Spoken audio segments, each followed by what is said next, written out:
Divoxradio.com.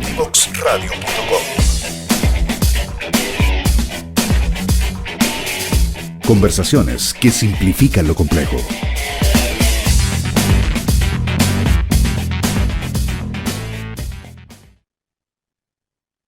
Hola, ya estamos de vuelta a esta pausa comercial y como les comentaba previo al inicio de este capítulo, perdón, vamos a darle la bienvenida nuevamente a nuestra invitada, la doctora María Teresa Valenzuela, médico cirujano, especialista en salud pública, con mención en epidemiología, profesora titular de la Universidad de los Andes, exdirectora del Instituto de Salud Pública y ex subsecretaria de Salud Pública del Ministerio de Salud. ¿Cómo está, doctora María Teresa? Muchas gracias por acompañarnos el día de hoy.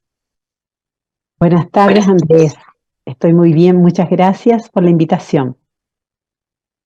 Muchas gracias a usted nuevamente. Comentarle, para iniciar más o menos lo que habíamos conversado en base a lo que nos involucra en este programa, que es el estigma de la salud mental y cómo esto en gran parte aleja a las comunidades de los dispositivos de salud. Y mi primera pregunta quería ir enfocada en la causa, como estoy mencionando. ¿Cuál es el estigma que tienen las comunidades respecto a patologías de salud mental o el malestar mental en nuestro país? ¿Cuál es la visión que tiene la gente de lo que es la salud mental en general? Y no solamente decir salud mental como patología, sino también, como mencioné, destaco malestar mental, que puede ser uno estar pasando por algún periodo malo, no estar bien, o tener una sintomatología que sea algo más aislado, que no te llega al punto de ser una patología de salud mental. Pero eso era mi pregunta. Gracias, Andrés. Muy interesante la pregunta.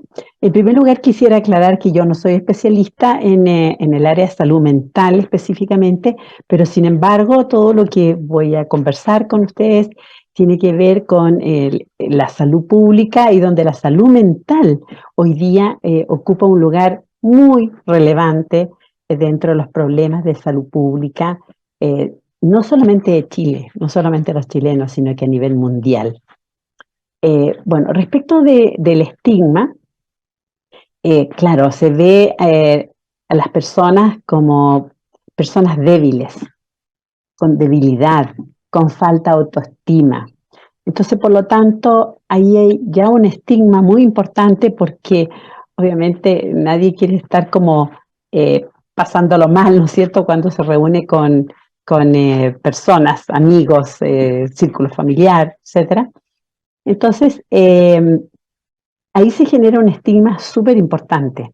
Pero sin embargo, también hay un estigma que se arrastra con la historia de lo que ha sido las patologías de salud mental, no, reitero, no solamente en Chile, sino que en el mundo, en los cuales tenemos el recuerdo de esos pacientes que tenían que tomar múltiples pastillas, medicamentos, ¿no es cierto? Uno, varios para despertarse, otros tantos para dormir, muy dejados de lado, ¿ya? Y por lo tanto, eso es algo que hoy día ha cambiado en forma muy importante. En ese entonces, históricamente, si hacemos recuerdo hacia atrás, vemos que estas personas eran dejadas en centros psiquiátricos y podían estar ahí meses, años, digamos, en centros psiquiátricos. Y en cambio, eso hoy día ya no existe. O sea, hoy día los pacientes con deterioro de salud mental, en general, digamos, lo que se postula es que se debe manejar en forma, ojalá, ambulatoria, ¿ya? Entonces ya cambia la situación, cambia la mirada, pero tenemos ese recuerdo histórico, ¿no es cierto?, de ese tipo de pacientes. Pero sin embargo, con este tema de que seguimos viéndolos como con debilidad, con falta de autoestima, se ve como desde la mirada, desde la enfermedad, ¿ya? Y sin embargo, se pierde una tremenda oportunidad de ver este problema desde la perspectiva de la promoción, de la educación, de cuánto en realidad podría mejorar la calidad de vida de estas personas si en realidad las integramos le damos la oportunidad de que se atienda y que sea tratado lo más oportunamente posible. Entonces, volviendo al tema del estigma, eran enfermedades temidas porque la forma de abordarlas era muy diferente, y que hoy día claramente esto se puede manejar con un buen apoyo psicosocial, con una mirada desde la autovalencia, con un manejo de estos pacientes en forma ambulatoria. Y por lo tanto, lo que tenemos que hacer fuertemente es difundir conocimiento, educación a la comunidad de cómo mejorar la salud mental de nuestras personas, de nuestra comunidad. Sí, totalmente de acuerdo. De hecho, hago hincapié también en el punto que hace mención a lo que es promoción y educación en salud. Cómo esto igual va abordando y permitiendo que las comunidades, de cierta forma, se hagan haciendo cargo un poco más de lo que es la salud mental y también desinstitucionalizar. Eso es como más bien lo que también se ha mencionado en muchas líneas, muy parecido a lo que usted mencionaba. Bueno, y dentro de lo mismo de los estigmas que le estaba consultando, yo quería también preguntarle cuál cree usted que son las consecuencias más graves que genera esto en la sociedad y si esto tiene algún tipo de repercusión en la capacidad que tienen los dispositivos de salud de llegar a las comunidades, como esto como una barrera. Bueno, claro, o sea, en el fondo se les habla en forma poco clara, ¿ya? Y se informa poco respecto de los signos y síntomas que deberían hacer pensar que tengo algún daño de la salud mental. Entonces, lo primero es comenzar, obviamente, en reconocer cuáles son esos síntomas o signos que deberían dar la alerta, ¿no es cierto?, de que podría estar con algún trastorno de salud mental. Y esto es súper importante para las personas que viven alrededor del quien está padeciendo algún deterioro de la salud mental, porque todos en algún momento de nuestras vidas nos va a tocar vivir con algún paciente que sin lugar a duda, lo bueno es pensar que con un buen tratamiento en forma oportuna, esa persona va a vivir con mejor calidad de vida y va a contribuir a la sociedad, porque mientras esté con daño en la salud mental, la verdad es que una persona deja de ser lo productiva que puede ser, le quita felicidad a la vida y obviamente también le empaña el entorno donde viven. Entonces, por eso es que es importante reconocer que algunos de los síntomas que nos hacen pensar que hay un problema de salud mental, por ejemplo, la falta de conexión con el medio, la falta de motivación, la tristeza, los trastornos del ánimo, la falta de apetito, la alteración del sueño, por ejemplo, la ansiedad, la persona se siente ansiosa, ¿no? Que tiene que hacer muchas cosas a la vez y no puede hacerlas todas a la vez. Se empieza a alejar de las amistades.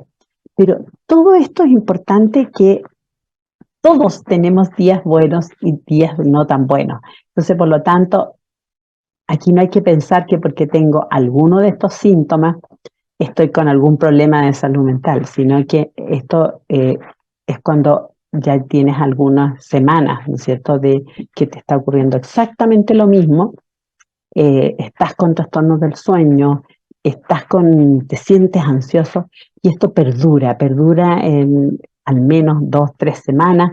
Por lo tanto, ahí debe encenderse una lucecita en la cual se dice hay que consultar. En esta situación lo recomendable es que consulte médico o psicólogo, obviamente.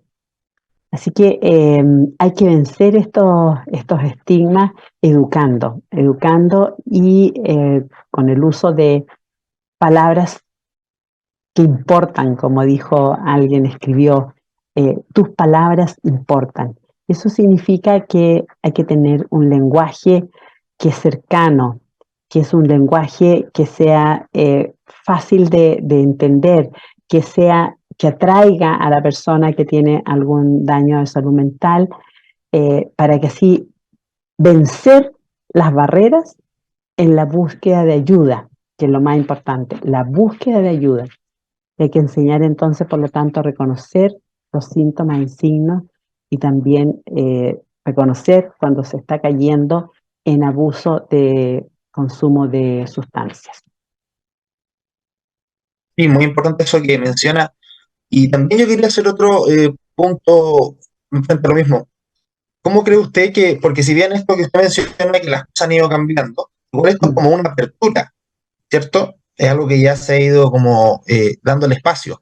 Pero a nivel de políticas públicas, ¿se ha podido avanzar realmente? ¿Hay algo concreto que se está haciendo del punto de vista de promoción en salud? Que principalmente creo que la promoción aquí se vuelve un pilar fundamental, muy importante. ¿Que se está haciendo a nivel nacional o todavía ese espacio está, hay que entrar a trabajar, armar un proyecto o una política pública? ¿Qué es lo que hay ahora? Bueno, yo creo que, a ver, la pandemia que hoy día estamos celebrando el término de la emergencia sanitaria debido al COVID-19, ¿ya? Muy importante. Eh, Totalmente de que acuerdo. creo que hay que recordarlo para siempre. Creo que marcó las vidas de todos nosotros, de todos, eh, niños, adultos, adultos mayores, que los dejó al desamparo, que los dejó, como dicen ellos, quedamos al desnudo, porque eh, obviamente quienes tienen la posibilidad, ¿no es cierto?, de manejar los medios tecnológicos y medios de comunicación que hoy día altamente usados, pero sin embargo nos encontramos con una población de personas mayores que no manejaban estos recursos. Entonces quedaron realmente al desnudo en una soledad total. Entonces, lo que marca, yo diría, este tema de salud mental es como un antes de la pandemia y ahora en pandemia, donde a todos nos quedó claro que cual más o cual menos vivió algún síntoma o signo de daño de salud mental. Entonces, por lo tanto, existen, o sea, se ha trabajado bastante desde el Ministerio de Salud, se han generado una cantidad de documentos, de pautas, de guías, digamos, para la promoción de la salud mirado desde las políticas públicas, pero sin embargo, creo que lo que nos está faltando es que lo que se haga, ¿sí?, se pueda medir, se pueda evaluar, porque política pública que no se evalúa en el tiempo es política pública perdida, porque aquí están hechas las políticas públicas para ver cambios, cambios positivos. Entonces, por lo tanto, en la medida que se va aplicando todo lo que se repite, ¿no es cierto?, permanentemente sobre la educación, la promoción, la prevención, adoptar los estilos de vida saludables, generar ambientes favorecedores de la salud mental, hacer campañas informativas, dar a conocer dónde estas personas pueden recurrir, contar, por ejemplo, con centros telefónicos, de ayuda telefónica, donde la persona, que fundamentalmente estos síntomas a veces se agravan en la noche, ¿ya? 3 de la mañana, por ejemplo, si siente ya una angustia que lo supera, pueda llamar, ¿cierto? Pueda llamar a esta central de teléfono y pueda ahí ser atendido por un profesional que lo va a poder escuchar, lo va a poder orientar, de alguna manera a calmar, ¿ya? Entonces, esos son políticas públicas que obviamente lo que habría que hacer es poder medir qué impacto está generando. ¿Se están realizando en todos los lugares de Chile o no? Aún, digamos, hay lugares donde todavía no se habla del tema. Y también desde la perspectiva de salud, de políticas de salud, es importante saber que la soledad, por ejemplo, es un factor de riesgo tremendo, tremendo para la salud mental. Y hay que evitar, obviamente, el consumo de drogas y la automedicación. Y la soledad, resulta que lo puedes leer en cualquier medio donde vemos que tanto jóvenes como adultos mayores están viviendo la soledad.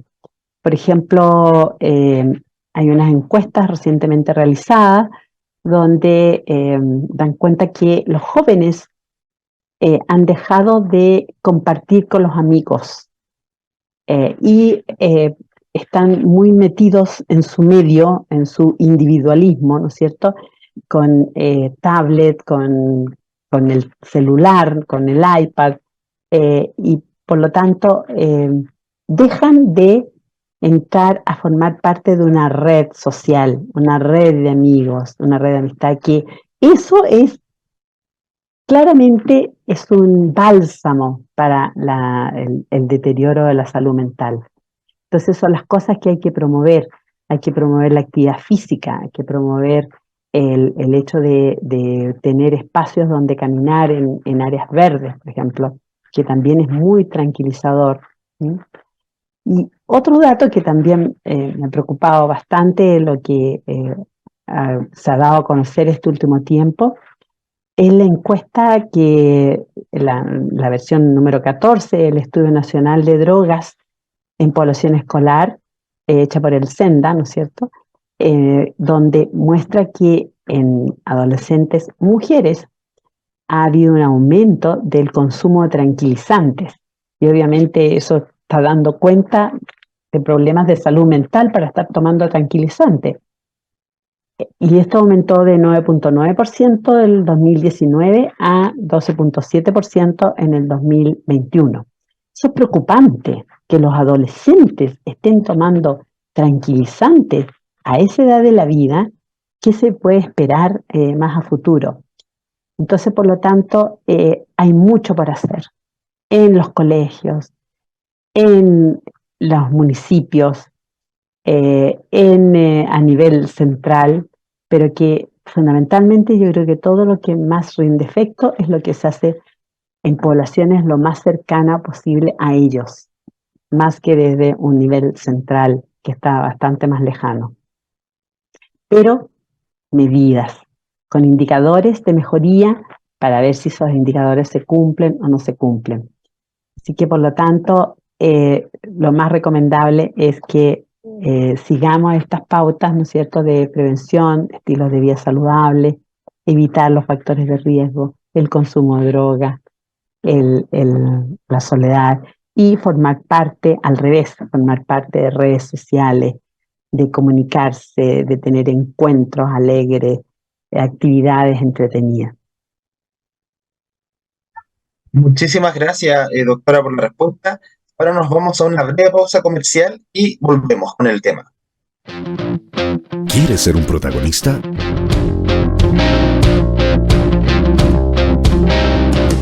Escríbenos a invitados@divoxradio.com.